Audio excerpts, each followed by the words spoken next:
Grimm's Fairy Tales. Tom Thumb.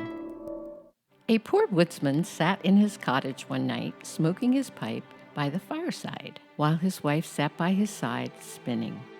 "How lonely it is, wife," said he, as he puffed out a long circle of smoke. "for you and me to sit here by ourselves, without any children to play about and amuse us, while other people seem so happy and merry with their children." "What you say is very true," said the wife, sighing and turning round in her wheel. "How happy should I be if I had but one child, if it were ever so small. Nay, if it were no bigger than my thumb, I should be very happy and love it dearly." Odd as you may think it, it came to pass that this good woman's wish was fulfilled just in the very way she had wished it, for not long afterwards she had a little boy who was quite healthy and strong, but was not much bigger than my thumb, so they said. "Well, we cannot say we have not got what we wish for, and little as he is, we love him dearly." And they called him Thomas Thumb.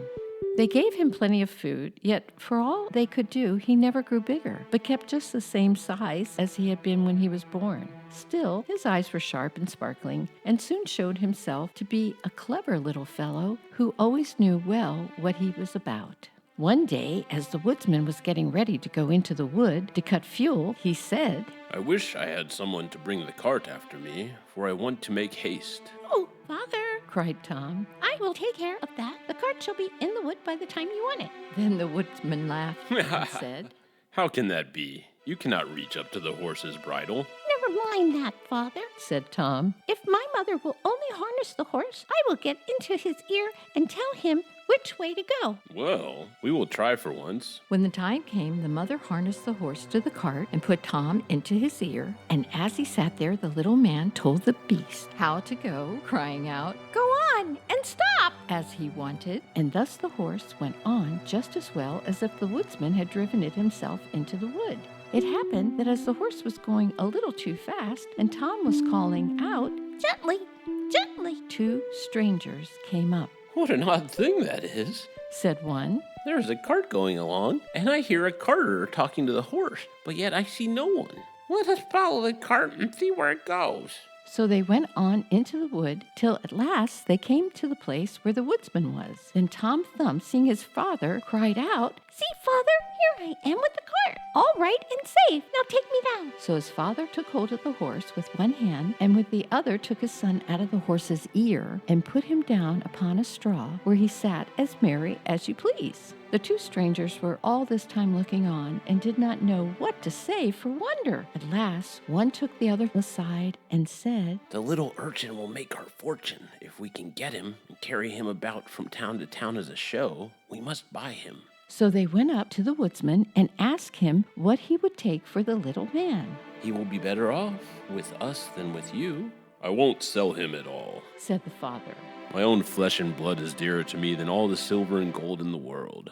But Tom, hearing of the bargain they wanted to make, crept up his father's coat to his shoulder and whispered in his ear, "Take the money, Father, and let them have me. I'll soon come back to you." So the woodsman at last said he would sell Tom to the strangers for a large piece of gold, and they paid the price. "Where would you like to sit?" said one of them. "Oh, put me on the rim of your hat. That will be a nice gallery for me. I can walk about there and see the country as we go along." So they did as he wished, and when Tom had taken leave of his father, they took him away with them. They journeyed on till it began to be dusky, and then the little man said, "Let me get down. I'm tired." So the man took off his hat and put him down on a clog of earth in a plowed field by the side of the road. But Tom ran about amongst the furrows and at last slipped into an old mouse hole. "Good night, my masters. I'm off. Mind and look sharp after me the next time." Then they ran at once to the place and poked the ends of their sticks into the mouse hole, but all in vain. Tom only crawled further and further in, and at last it became quite dark, so that they were forced to go their way without their prize, as sulky as could be. When Tom found they were gone, he came out of his hiding place. "What dangerous walking it is in this plowed field! If I were to fall from one of these great clods, I should undoubtedly break my neck." At last, by good luck, he found a large empty snail shell. This is lucky. I can sleep here very well. And in he crept. Just as he was falling asleep, he heard two men passing by, chatting together. And one said to the other, How can we rob that rich person's house of his silver and gold? I'll tell you. cried Tom. What noise was that? Said the thief, frightened. I'm sure I heard someone speak. They stood listening, and Tom said, Take me with you, and I'll show you how to get the parson's money. But where are you? Look about on the ground and listen where the sound comes from. At last the thieves found him out and lifted him up in their hands. You little urchin, what can you do for us? Why, I can get between the iron window bars of the parson's house and throw you out whatever you want. Well, that's a good thought. Said the thieves. Come along, we shall see what you can do. When they came to the parson's house, Tom slipped through the window bars into the room and then called out as loud as he could, Will you have all that is here? At this, the thieves were frightened and said, Softly, softly, speak low, that you may not awaken anybody. But Tom seemed as if he did not understand them and bawled out again, How much will you have? Shall I throw it all out? Now the cook lay in the next room, and hearing a noise, she raised herself up in her bed and listened. Meantime, the thieves were frightened and ran off a little way, but alas, they plucked up their heads and said, The little urchin is only trying to make fools of us. So they came back and whispered softly to him, saying, Now let us have no more of your roguish jokes, but throw us out some of the money.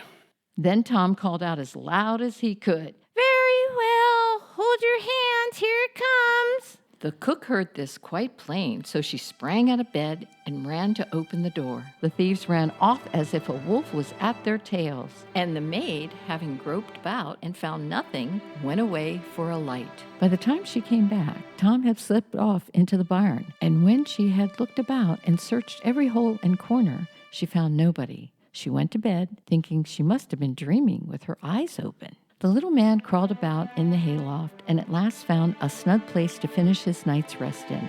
So he laid himself down, meaning to sleep till daylight and then find his way home to his father and mother. But alas, how woefully he was undone! What crosses and sorrows happen to us all in this world!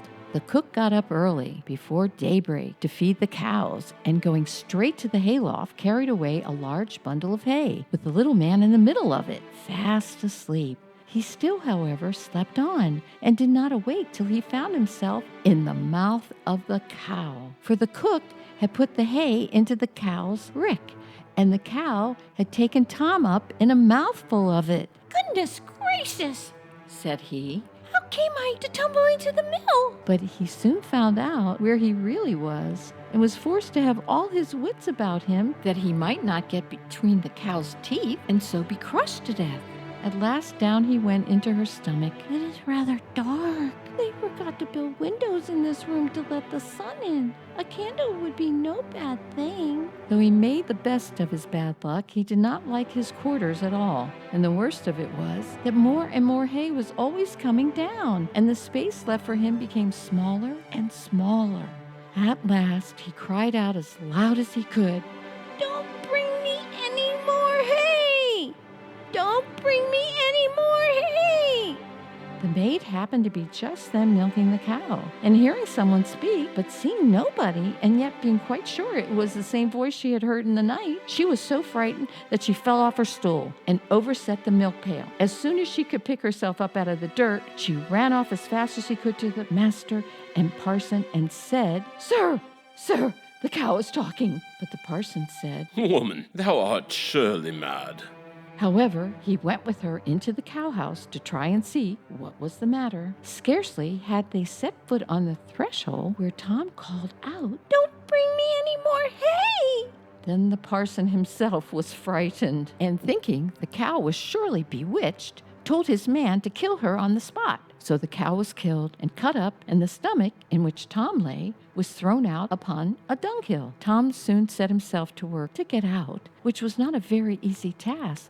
But at last, just as he had made room to get his head out, fresh ill luck befell him. A hungry wolf sprang out and swallowed up the whole stomach with Tom in it and ran away. Tom, however, was still not disheartened, and thinking the wolf would not dislike having some chat with him as he was going along, he called out, My good friend, I can show you a famous treat. Where's that? said the wolf. In such and such a house, Said Tom, describing his own father's house. you can crawl through the drain into the kitchen and then into the pantry, and there you will find cakes, ham, beef, cold chicken, roast pig, apple dumplings, and everything that your heart can wish. The wolf did not want to be asked twice, so that very night he went to the house and crawled through the drain into the kitchen, and then into the pantry, and ate and drank there to his heart's content. As soon as he had enough, he wanted to get away, but he had eaten so much they could not go out by the same way he came in. This was just what Tom had reckoned upon. Now he began to set up a great shout, making all the noise he could. Will you be easy? Said the wolf. You'll waken everybody in the house if you make such a clatter. What's that to me? Said the little man, You have had your frolic. Now I've a mind to be merry myself. and he began singing and shouting as loud as he could.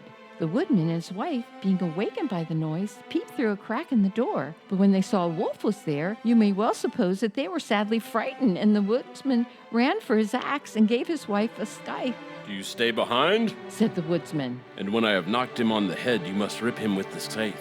Tom heard all this and cried out, Father, I'm here.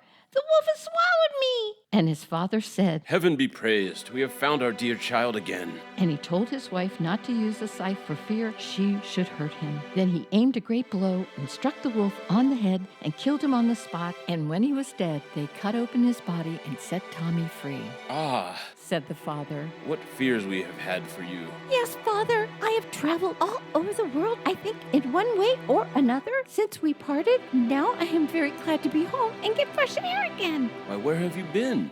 Said his father. I have been in a mouse hole and in a snail shell and down a cow's throat and in the wolf's belly, and yet here I am again, safe and sound. Well, you are come back, and we will not sell you again for all the riches in the world. Then they hugged and kissed their dear little son and gave him plenty to eat and drink, for he was very hungry. And then they fetched new clothes for him, for his old ones had been quite spoiled on his journey. So Master Thumb stayed at home with his father and mother in peace. For though he had been so great a traveler and had done and seen so many fine things, and was fond enough of telling the whole story, he always agreed that after all, there's no place like home.